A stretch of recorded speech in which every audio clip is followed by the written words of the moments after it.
Toute une bombe qui est tombée il y a une heure à peine. Paul Guy Carbonneau, qui n'est plus l'entraîneur du Canadien de Montréal.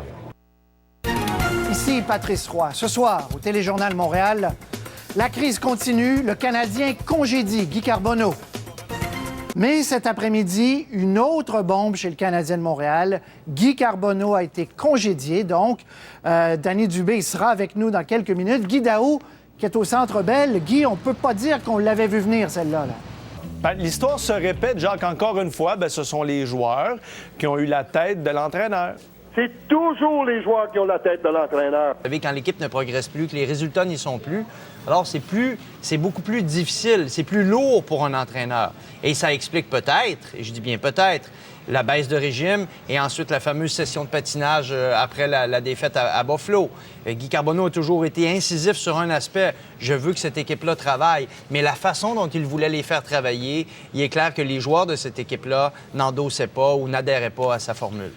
Les joueurs ont démontré 8 punitions à Atlanta, défaite, 10 punitions de 2 minutes, 3 fois, si je m'abuse, 5 contre 3. Ils ont dit à l'entraîneur, Guy, coach, Capo, appelez-les comme vous voulez, on n'a vu plus jouer pour toi. Ils le disent plus jamais dans pleine face. Ouais. Ils leur démontrent par le manque de discipline, le manque d'intensité. Si c'est une équipe qui a le moindrement des ressources, 4 matchs en 6 soirs à Dallas hier, ils se sont vidés en première période.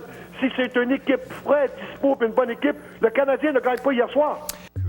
Le 14 janvier 2006, Bob Gainey nomme Guy Carbonneau à titre d'entraîneur associé afin de lui permettre de se familiariser pendant une demi-saison. Sous les ordres de Gainey et Carbeau, le Canadien termine la saison au 7e rang de l'Association de l'Est et affronte les Hurricanes de la Caroline au premier tour des séries.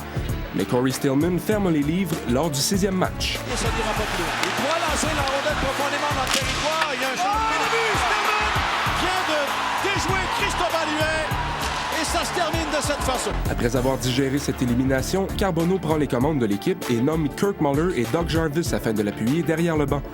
Dès le premier mois de la saison, Carbeau doit composer avec Sergei Samsonov, insatisfait de son utilisation. Très surpris de la réaction qu'il y a eu, c'est sûr.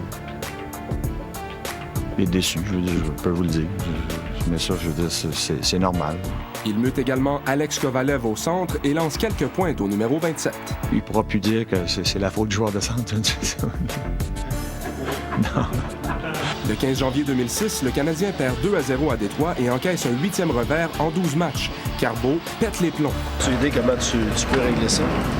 Je te l'ai dit, tant qu'ils ne travailleront pas, ils ne gagneront pas. Moi, je peux pas embarquer sa patinoire, Kirk Muller ne peut pas embarquer sa patinoire.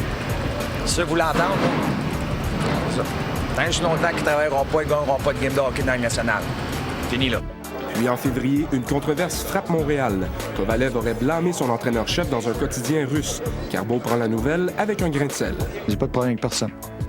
Moi, je l'ai toujours dit. Je veux dire, les Français, les Anglais, les Russes, les Chinois, ils sont ici pour faire un travail, puis c'est tout ce que je leur demande. Entre le 23 décembre et le 16 mars, le Canadien subit 24 revers en 38 matchs et doit se battre d'arrache-pied pour accéder aux séries. Mais une défaite de 6-5 le 7 avril à Toronto met fin aux espoirs du Canadien de participer à la danse du printemps. Écoute, je pense que tout le monde est déçu du résultat, c'est certain. Je pense qu'on ne peut pas être content. Les choses vont beaucoup mieux pour les hommes de Guy Carbonneau lors de la saison 2007-2008. L'entraîneur mène son équipe à un total de 104 points et le premier rang dans l'Est. Montréal savoure un premier championnat d'association en 15 ans. Avec le départ de Christophe Alluet à la date limite des transactions, Carbeau fait confiance à Carey Price devant le filet pour les séries. Au premier tour, le Canadien élimine les Bruins en 7 parties avant d'affronter les Flyers de Philadelphie.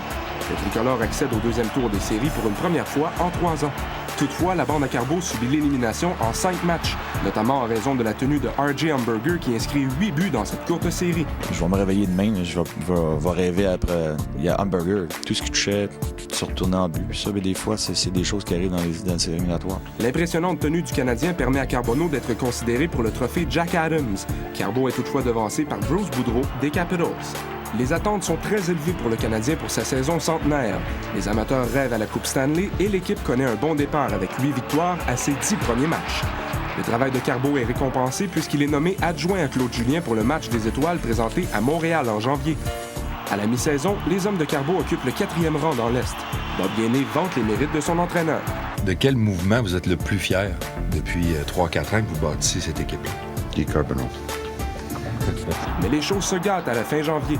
L'équipe ne joue plus à la hauteur de son talent. Malgré de nombreux changements de trio, des congés d'entraînement et même une partie de quilles, Carbeau cherchait encore des réponses. Qu'est-ce que tu veux que je fasse? Nos deux meilleurs joueurs d'avant ont été deux joueurs de défense. Je peux pas... Je vais changer quoi? C'était aux joueurs qui sont sur la patinoire à trouver une solution. Encore une fois, c'est l'entraîneur-chef qui aura écopé pour les insuccès du Canadien. Un reportage de Patrick Friolet. Ce qu'on suppute aussi, c'est que si Guéné aurait pu protéger normalement Carbonneau, est-ce que la décision est venue d'un peu plus haut? Donc, essayait-on de sauver le fameux centenaire qui semble être en chute libre? J'aimerais vous rappeler que le 12 janvier dernier, lors du bilan de mi-saison, et coïncidence, c'est moi qui étais là pour faire cette couverture auprès de Bob Guéné, on lui a demandé quel était son meilleur coup depuis l'arrivée à Montréal. Il a dit l'embauche de Guy Carbonneau. Écoutez ce qu'il dit avec le recul. Le 12 janvier dernier, Bob Guéné, suivi de la réaction de Guy Carbonneau. Guy Carbonneau. C'était une bonne addition de notre équipe. Je crois que les joueurs ont de leadership de lui. Ben, c'est un très beau compliment. Je veux dire, c'est sûr que on avait une bonne connexion entre les deux. Il faudra regarder ailleurs que l'entraîneur la prochaine fois. Je pense qu'il faut regarder un peu plus attentivement dans le vestiaire. Je fais une petite suggestion comme ça. Donnez l'équipe aux jeunes. Donnez l'équipe à des plus jeunes leaders. Vous allez peut-être être surpris.